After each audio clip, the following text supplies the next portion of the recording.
Barbara Brown Taylor tells a great story about how when she first became a Christian while she was in college, people she barely knew came up to her and made a habit of telling her how much they loved her. She writes, because they were Christians too, I guess it was their way of welcoming me into the family. I didn't mind exactly, but since they barely knew me, I wasn't sure what they were talking about. Did they love the way my right foot turned out so that I left tracks like a penguin on the beach? Did they love my willingness to make homemade signs for Bible study? Did they love the way my upper lip disappeared when I laughed? Because she was so perplexed about these folks coming up to her and telling her how much they loved her when they barely knew her, she decided to find out what they really meant. And so the next time one of those Christians told her they loved her, she asked, why? The young woman looked surprised, like this was the dumbest thing she had ever heard anyone ask. Why? Because God loves you. I love you because God loves everybody.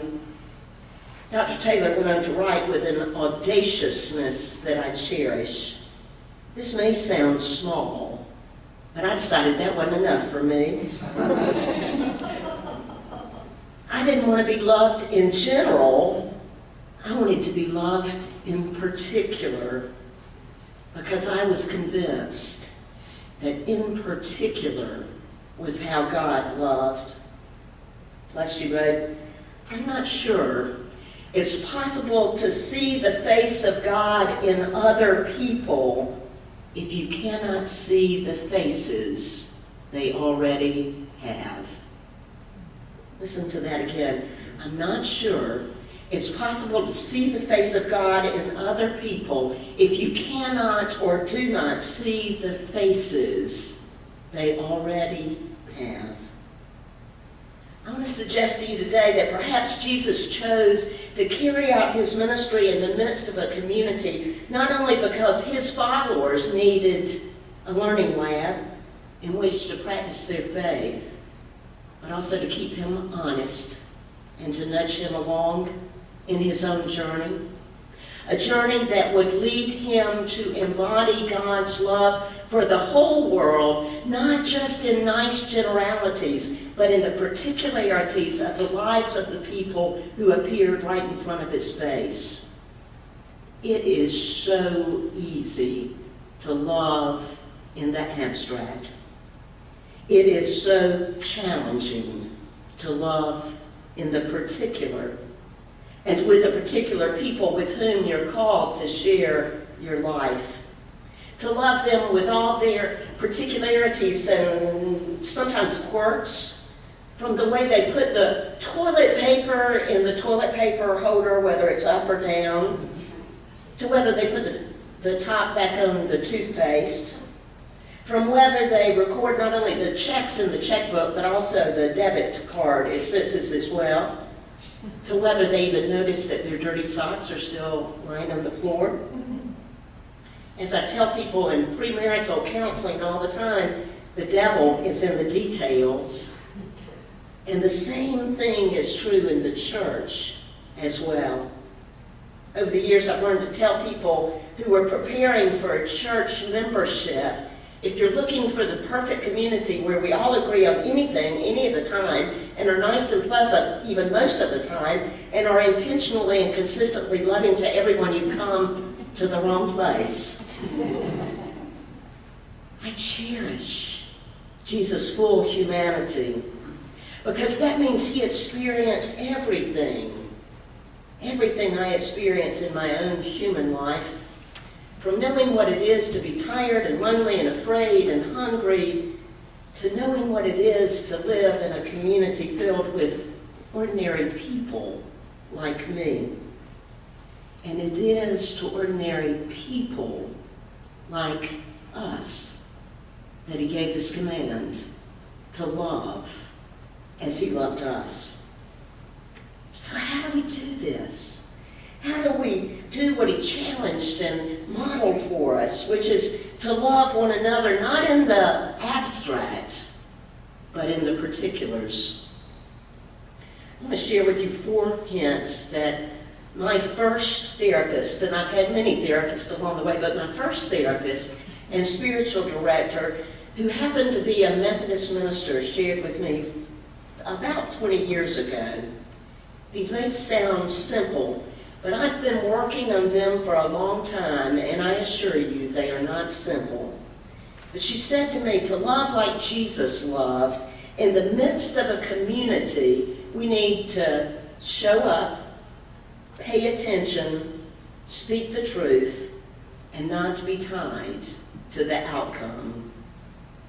I can't tell you how many times I entered that therapy office with different issues presenting themselves, and Susan would look at me and shake her head and say, Susie, you know what to do. Show up, pay attention, speak the truth, and don't be tied to the outcome. And I was paying her for that. If you want to love like Jesus loved as part of a community, show up. Show up for the people that God has placed in your life as part of your community. Show up and keep showing up, even if you're frustrated or angry or confused or whatever.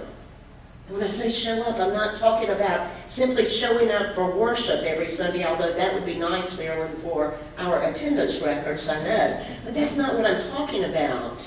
Showing up in community is something more than the service station kind of model of church, where you roll in every Sunday, fill your tank, and maybe pay for the gas before you leave. It's more than that. Parker Palmer tells a story about someone from his Quaker community who showed up for him in such a profound way that he attributes this to what saved his life from a severe bout with depression. There was an elder in his community who asked for and received his permission to stop by Parker's home every day around 4 o'clock, simply to massage his feet. This wise man didn't offer advice or counseling. He didn't try to get Parker to talk about what was going on with his life. He simply sat in the silence and rubbed his feet. Parker Palmer says this is what kept him connected, not only with God, but with the human race and with life itself, until he grew strong enough to make his own step back into the world. If you want to love some face of God in particular, figure out what showing up would look like, not just for you, but for them. Which leads to the second hint, which is paying attention. Paying attention not only to what is going on with the words someone says, but what is going on under the words and beyond the words. If you need a crash course in paying attention, just hang out for an hour or so with any of our new parents and their babies. These new parents pay such exquisitely beautiful attention to those babies. When I watch them with their babies, it's though every movement and expression and sound is the most important movement and expression and sound that has not only been made in their life, but that has ever been made in the history of the world. And you know it's true.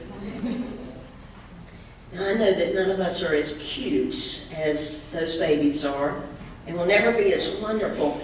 But if we could just pay 1/10 the amount of attention to each other that those parents pay to their babies, think what a wonderful thing that would be.